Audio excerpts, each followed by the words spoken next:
Hello friend, study 90 plus point channel में आपका स्वागत है। आज अपन करेंगे नंबर सिस्टम का 6 पार्ट और 6 पार्ट का सवाल नंबर 70। सवाल नंबर 70 देखते हैं क्या कह रहा है। किसी संख्या को 3 से भाग देने पर शेषफल 1 बचता है। जब इस भागफल को 2 से भाग दिया जाता है तो शेषफल 1 आता है। यदि प्रारंभिक संख्या को 6 से भाग दिया जाए तो शेषफल क्या होगा। ठीक है, तो सवाल के अकॉर्डिंग अपन को सवाल रखना है। सवाल नंबर 70 देखते हैं क्या कह रहे हैं। देखो, जब किसी संख्या को 3 से भाग देने पर शेषफल 1 आता है, तो इस तरह के सवाल को करने के लिए इसको ऐसे जमा लो। 3 से भाग देने पर शेषफल 1 आ रहा है, और फिर उसी संख्या को जब इस भागफल को 2 से भाग दिया जाता है तो शेषफल 1 आता है। फिर से 2 से भाग दिया जाए तो शेषफल 1 आया। ठीक है, इस तरह के सवाल को करने के लिए क्या करना है, यहाँ पे 1 मान लो। ठीक है, अब 1 का इसमें मल्टीप्लाई कर दो, तो 2 एकम 2 और इसमें इसको जोड़ दो, यानी इसका मल्टीप्लाई करना है इसमें और इसको जोड़ना है और जोड़ करके रखना है। तो 2 का 1 में करेंगे मल्टीप्लाई तो 2 एकम 2 ही आएगा, और 1 जोड़ देंगे तो 3 आएगा। फिर वही सेम कंडीशन यहाँ पे इसका इसमें मल्टीप्लाई कर दूं, 3 त्रिका 9 और 9 और 1 10 आ जाएगा। अब जो अपने आ गई ये प्रारंभिक संख्या वो कहलाएगी 10। ठीक है, प्रारंभिक संख्या को कह रहा है कि 6 से भाग देने पर शेषफल क्या बचेगा, तो 6 से भाग दे दो। 6 से भाग दिया तो कितना बचेगा शेषफल, 6 एकम 6, शेषफल 4 आ जाएगा। तो आंसर हो जाएगा अपना 4। ठीक है, अगला सवाल देखते हैं। अगला सवाल क्या कह रहे हैं। सवाल नंबर 71 देखो। सवाल नंबर 71 भी सेम ऐसे ही है। किसी संख्या को जब क्रमिक रूप से 4 और 5 से भाग दिया जाता है, किसी संख्या को क्रमिक रूप से 4 और 5 से भाग दिया जा रहा है। पहले 4 से दिया, फिर 5 से दिया, तो शेषफल, फिर उसके बाद कह रहा है तो शेषफल क्रम से 1 और 4 आते हैं, तो 1 और 4 शेषफल मिलता है। ठीक है, जब इसे क्रमिक रूप से 5 और 4 से भाग दिया जाए तो शेषफल क्या बचेगा, यानी वही प्रारंभिक संख्या निकालनी है। प्रारंभिक संख्या जो आ जाए उसमें अपन को फिर 5 और 4 से भाग देना है। तो देखो, प्रारंभिक संख्या निकालने के लिए क्या करना है, यहाँ पे 1 मानना है, इसका इसमें मल्टीप्लाई कर दो। 5 एकम 5, 5 में 4 जोड़ दो, 9 हो जाएगा। 9 का इसमें कर दो 9 चौक 36, 36 और 1 37 हो जाएगा। अब देखो इसमें भाग देके देख लो, 37 अपनी प्रारंभिक संख्या आ गई, इसमें 5 से भाग दिया। देखो 5 से भाग दिया, 5 सत्ते 35, 2 शेष बचा, यानी पहला 2 आ गया। फिर 4 से देके देख लो, 4 नाम 36, कितना शेष बच रहा है, 1 शेष बचा, 1। तो आंसर हो जाएगा अपना इसमें डी आंसर, 1 और 2 ऐसे लिखा है आंसर में, तो इसी तरह से। ठीक है, तो अपना शेषफल क्या आ जाएगा फिर, 1 और 2। अगला सवाल देखो। अगला सवाल कह रहा है कि एक संख्या को क्रम से 2, 3 तथा 7 से विभाजित करने पर 1, 1, 1, तथा 6 शेष रहता है। संख्या को 42 से विभाजित करने पर शेष क्या होगा। इसको भी देखो, 2, 3 और 7 इन अंकों से विभाजित करने पर किसी संख्या को क्या शेष रह रहा है, उनमें 1, 1 और 6 इतना शेष रह रहा है। बस पहले की तरह सेम सवाल, 1 मान लिया, 7 का 1 में मल्टीप्लाई किया, 7 एकम 7, 7 और 6 13 हो गया, 13 का 3 में 13 तिया 39, 39 और 1 40 हो गया, 40 का इसमें 40 दूनी 80 और 1 81। तो अपना प्रारंभिक संख्या निकल के आ गई 81। 81 में कह रहा है कि 42 से भाग दिया जाए तो शेषफल कितना बचेगा। तो देखो 42 से भाग देके देखो, इसमें एक ही बार जा रहा है, 2 बार में तो जाएगा नहीं, एक ही बार जाएगा तो कितना हो जाएगा, 42 ही होगा। इसको घटा लो, देखो 10 में से इसको मान लेंगे अपन क्या, 11, 11 में से 2 गया तो 9 बचा, और ये हो गया अपना 7, 7 में से 4 गया तो 3, तो आंसर हो जाएगा अपना 39। ठीक है, अगला सवाल देखो। सिंपल सवाल है, बिल्कुल भी कुछ करने की जरूरत नहीं है, बस थोड़ा सा समझने की जरूरत है। अगला सवाल है, जब किसी संख्या को 56 से भाग देते हैं तो शेषफल 29 प्राप्त होता है। यदि उसी संख्या को 8 से भाग दिया जाए तो शेषफल क्या होगा। ये सवाल अपन पहले भी कर चुके हैं इस तरह के, इसमें कुछ नहीं है। पहले वाले शेषफल में जिस संख्या से पूछ रहा है उसका भाग दे दो। तो पहला शेषफल कितना है, 29 प्राप्त हो रहा है, उसी संख्या को 8 से भाग दे दो, बस 29 प्राप्त हो रहा है, उसमें 8 से भाग दे दो। तो देखो 8 से भाग दिया तो 8 दूनी 16, 8 तिया 24, 8 तिया 24 हो गया, कितना बचा शेष 5, तो आंसर हो गया अपना 5। अगला सवाल देखो। 74 नंबर का सवाल कह रहा है, किसी संख्या को 4, 7 से उत्तरोत्तर भाग देने पर शेषफल क्रमशः 2, 1 प्राप्त होते हैं। यदि उसी संख्या को 28 से भाग दिया जाए तो शेषफल क्या होगा। ये भी सेम सवाल है। 4 और 7 दो संख्याएं हैं, इनको उत्तरोत्तर 2 बार किसी संख्या में भाग दिया है तो शेषफल इनको क्या मिला है, 2 और 1, तो शेषफल क्या मिला है 2 और 1। ठीक है, यदि उसी संख्या को 28 से भाग दिया जाए तो शेषफल क्या होगा। देखो 7 एकम 7, 7 और 1 8 हो गया, 8 चौक 32, 32 और 2 34 हो गया। तो 34 अपनी प्रारंभिक संख्या आ गई। अब इस संख्या में वो कह रहा है कि 28 से भाग दिया जाए तो शेषफल क्या होगा। तो 28 से भाग दे लो, 28 एकम 28, कितना बच रहा है। देखो 14 में से 8 गया तो 6, और ये बचेगा अपना कुछ नहीं, तो आंसर हो जाएगा 6। ठीक है, अगला सवाल कह रहा है, अगला सवाल देखो, इसका आंसर कितना हो जाएगा 6। सिंपल है, इस तरह के सवाल एक जैसे अपन बहुत सारे कर चुके हैं, तो अब आपको अच्छे से समझ में आ गया होगा। अब 75 नंबर का सवाल देखते हैं क्या कह रहा है। यदि कोई संख्या 11 और 13 से विभाज्य है तो वह अनिवार्यतः निम्न में से किस से विभाज्य होगी। इसमें ऑप्शन दिए हुए हैं, ऑप्शन दिया है, देखो पहला ऑप्शन है अपना ए 11 + 13, और बी है अपना 13 - 11, सी है ऑप्शन इसमें 11 × 13, और डी ऑप्शन है अपना 429। ठीक है, तो कह रहा है कि यदि कोई संख्या 11 और 13 से विभाज्य है तो वह अनिवार्यतः किससे विभाज्य होगी। देखो 11 और 13 कह रहा है, तो 11 और 13 कैसी संख्याएं, अभाज्य संख्याएं हैं, और अभाज्य संख्याएं हमेशा किससे विभाज्य होती हैं, या तो 1 से होती हैं या खुद से होती हैं, तो ये इनके मल्टीप्लाई से विभाज्य होगी। तो ऑप्शन क्या होगा, ऑप्शन सी होगा।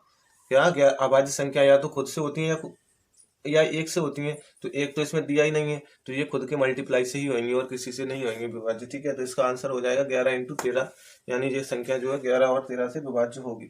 ठीक है, अगला सवाल देखो, अगला कह रहा है कि दो क्रमागत विषम पूर्णांक वाले वर्गों के बीच का अंतर हमेशा किससे विभाज्य होगा। देखो दो क्रमागत कह रहा है, विषम पूर्णांक, विषम पूर्णांक क्रमागत कौन कौन से होते हैं। देखो 1 3 5 7 9, ये अपने विषम पूर्णांक है, वो क्रमागत है। इनके वर्गों के बीच का अंतर हमेशा किससे विभाज्य होगा, ये कह रहा है। तो देखो इनका वर्ग कर लो, सभी का वर्ग कर लो, इनके बीच का अंतर, देखो 1 का वर्ग करेंगे 1 और इसका करेंगे 9, इनका अंतर, वर्गों का अंतर ही तो कह रहा है, तो कितना निकला 8। अब इनका देखो, ये तो 9 है ही, इसका करेंगे तो कितना हो जाएगा 25, इसका माइनस कर लो तो 16 आ रहा है। ठीक है, ऐसे ही आगे भी करके देखो तो 32 आएगा, यानी 8 का गुणांक आ रहा है, तो किससे विभाज्य होगी, हमेशा 8 से। इस तरह की संख्या हमेशा किससे विभाज्य होगी, 8 से। तो ऑप्शन अपना हो जाएगा डी। ठीक है, यहाँ तक आपको समझ में आ गया होगा लगभग, बहुत ही इजी सवाल है, इनमें कुछ करने की जरूरत नहीं है।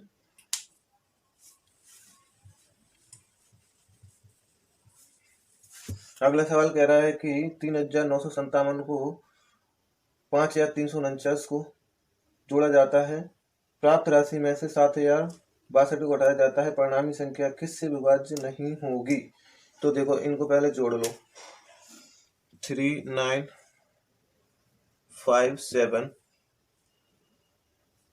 और 5349, इनको जोड़ो, जोड़ो पहले, जैसे वो कह रहा है वैसा ही तो करना पड़ेगा, इसमें तो कोई ट्रिक लगा ही नहीं सकते, ये तो सिंपल है, आप भी कर सकते हो। देखो जोड़ के देख लो कितना हो जाएगा, 16 10 और ये हो जाएगा अपना 13, ये हो जाएगा अपना 9।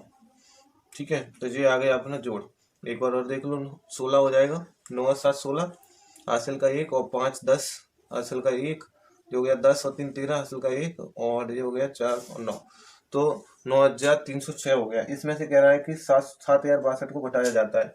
अब इसमें से घटा दो 7062 को, 6 में से 2 गया तो कितना बचा 4, 10 में से 6 गया तो 4, और ये हो गया अपना 12 या 2 मान लो, और ये 2, तो 2244 बच रहा है। अब 2244 देख लो किससे कट रहा है, 2244 अपना, एक बार घटा के देखो कहीं घटाने में गलती तो नहीं कर दी। 6 में से 2 गया तो 4 बचेगा, इसको माना 10, 10 में से 6 गया तो 4 बचेगा, ये हो गया 2, और ये 7 से 8 9, ये 2244 आ रहा है। तो 2244 अब कौन सी संख्या से कट रहा है अपना,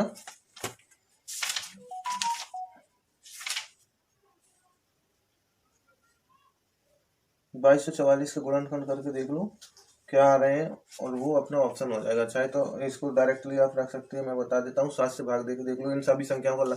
2244 में अपन सभी संख्याओं का भाग देके देखो, या फिर इसके गुणनखंड निकाल लो, वो इजी रहेगा।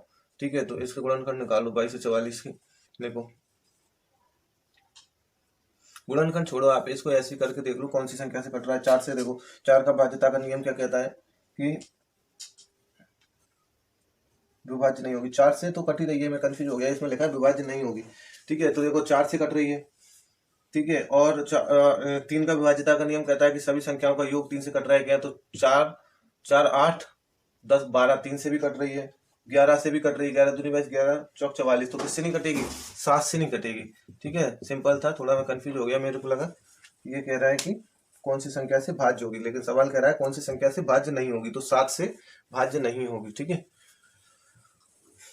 ऑप्शन दिया है अपना इसमें सी नंबर का। ठीक है, अगला कह रहा है कि यदि m तथा n धनात्मक पूर्णांक है और m माइनस n एक सम संख्या हो तो m square minus n square हमेशा किससे विभाज्य होगी। ये भी सिंपल सवाल है, आप कर सकते हो, जो अभी अपन ने किया है उसी तरह से है, सेम सवाल।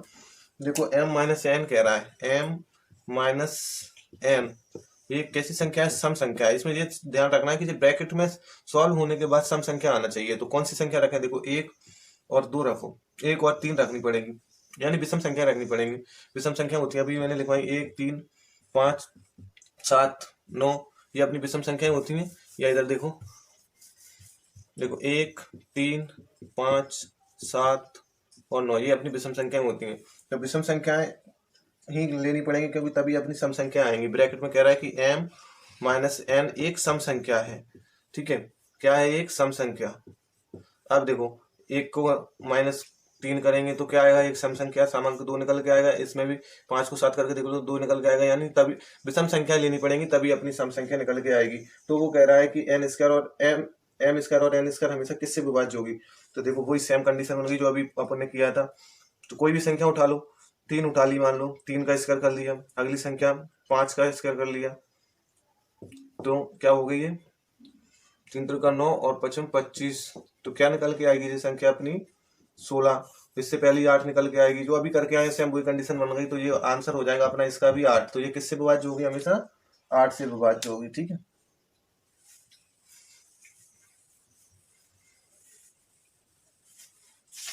अगला सवाल देखो, अगला सवाल क्या कह रहे हैं। अब देखो भाज्यता के नियम, भाज्यता के नियम पहले पढ़ लो, उसके बाद मैं आपको ये सवाल समझाऊंगा, क्योंकि अब ये सारे सवाल भाज्यता पे दिए और इसमें कम सवाल दिए हुए हैं, और आप कहीं और बुक से आगे भी प्रैक्टिस कर सकते हैं, इसलिए मैं सारे भाज्यता के नियम लिखवा देता हूँ। देखो 2 से पहले 2 का देखो, 2 से विभाज्य होने वाली संख्या कौन सी होगी, जिसका आखिरी अंक 2 से विभाज्य होने वाली संख्या कौन सी होगी, जिसका आखिरी अंक 0 2 4 6 8 हो, यानी कोई सम संख्या होनी चाहिए लास्ट में, तो वो 2 से भाज्य होगी।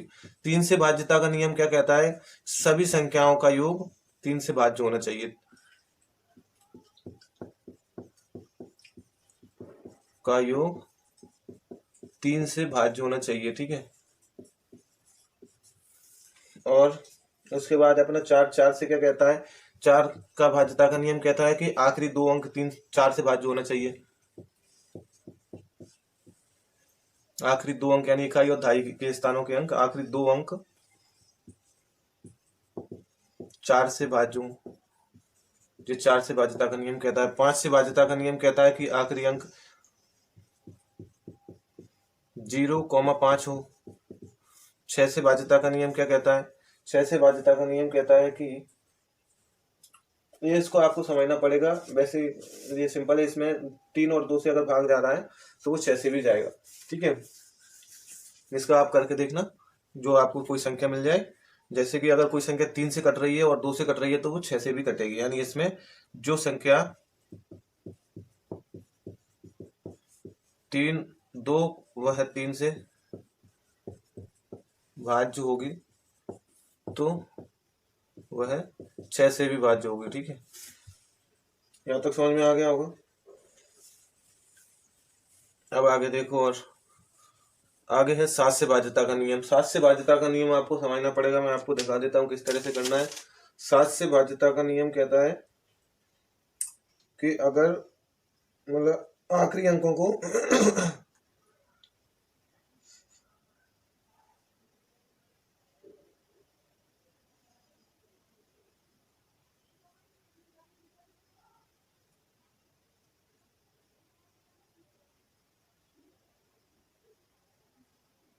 देखो मैं बता देता हूँ, 7 से भाज्यता का नियम क्या कहता है। आखिरी अंक का दोगुना करके पहली संख्या में से घटा दो। इसको समझना पड़ेगा। इसका एग्जाम्पल थोड़ा मेरे को देखना पड़ रहा था, एग्जाम्पल नहीं मिल पाया था मेरे को। मैं दिखा देता हूँ आपको, इसमें दिया नहीं है किताब में, इसलिए मैं एक एग्जाम्पल ले रहा हूँ। 7 से भाज्यता का नियम समझने के लिए थोड़ा दिमाग लगाना है। ऐसे मान के चलो कोई एग्जाम्पल है ये 16,880 16,807 ये अपनी कोई संख्या है। 16,807 अपनी संख्या है। इसमें क्या करना है अपन को, लास्ट का जो अंक है उसको दोगुना करके इस संख्या में से घटा देना है। तो लास्ट, और ऐसे तब तक करना है जब तक कि वो 7 से कट ना जाए। कब तक करना है, जब तक कि वो 7 से पूरी तरह से कट ना जाए। तो देखो इसको घटाओ, ये बचेगी अपनी, देखो ये आखिरी अंक को दोगुना करेंगे तो हो जाएगा 14, और ये हो गई अपनी 1680। 1680 14 में से माइनस कर दो, 14 माइनस कर देंगे 1680 में से, तो बचेगा अपना कितना, 1666। अपने पास संख्या निकल के आ गई 1666। फिर से आखिरी अंक को हटा दो, आखिरी अंक को दोगुना कर दो, आखिरी अंक दोगुना कर दो, 6 गुणा 2 करेंगे तो हो जाएगा 12। तो ये बची अपनी, ये अंक हट जाता है तो ये बची अपनी 166 माइनस का फिर से 12 करो, फिर से 12 किया तो कितना बचेगा अपने पास, 154। कितना, 154। अब 154 लास्ट का अंक है अपना ये, तो बचा यहाँ पे 15, और इसका दोगुना करेंगे तो हो जाएगा 8। 4 का दोगुना करेंगे तो 8 हो जाएगा, 4 ले लिए, 4 का दोगुना किया हो गया 8, और 8 इसमें से माइनस कर दो, 8 माइनस करेंगे तो बचेगा कितना, 7।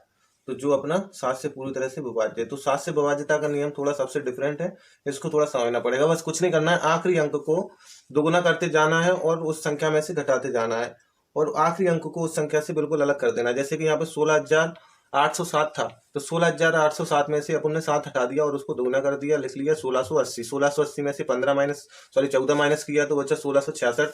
1666 में से फिर अपन ने लास्ट वाला अंक माइनस कर दिया, ये इसको हटा करके 166 बचा, 12 माइनस किया तो ये बचा 154, और 154 का फिर लास्ट वाले अंक को दोगुना किया, 8 बचेगा अपने पास 15। ठीक है, और 8 को घटाएंगे तो बचेगा 7, जो 7 से तो खुद ही कट जाएगा। तो ये हो गया 7 से विभाज्यता का नियम।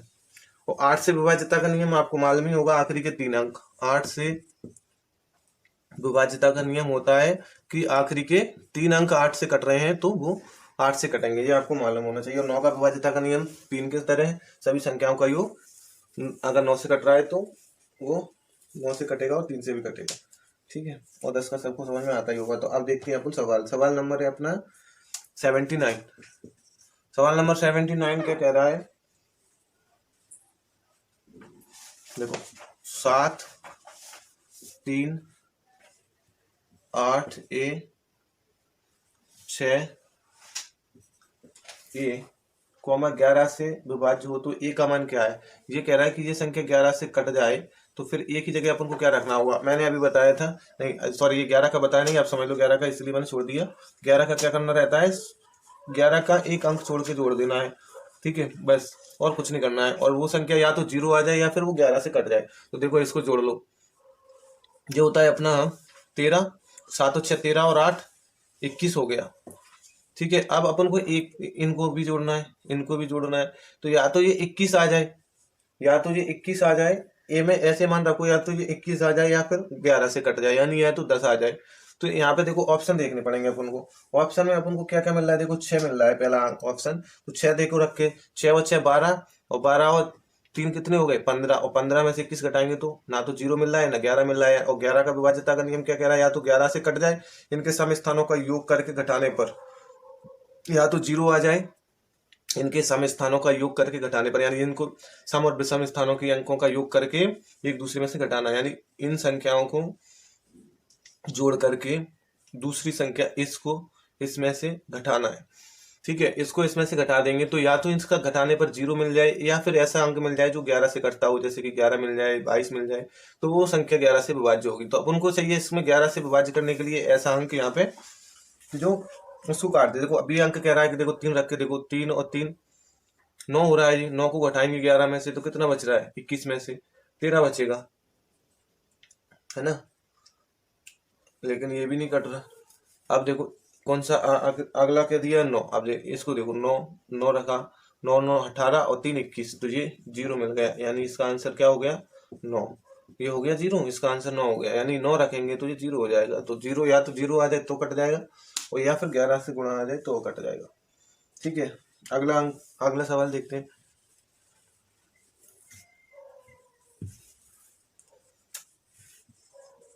अगला सवाल क्या कह रहा है, 156 स्टार 942, 80 नंबर का सवाल है। सवाल कह रहा है कि 156 स्टार की जगह अपन ए ही रख लो, ठीक है, या चलो स्टार ही रख लो, कोई बात नहीं। स्टार को अपन को यहाँ पे कोई संख्या ला के रखनी है, जो कौन से पूछ रहा है, किससे कट जाए, ज्ञात कीजिए कि ताकि ये संख्या 11 से विभक्त हो जाए।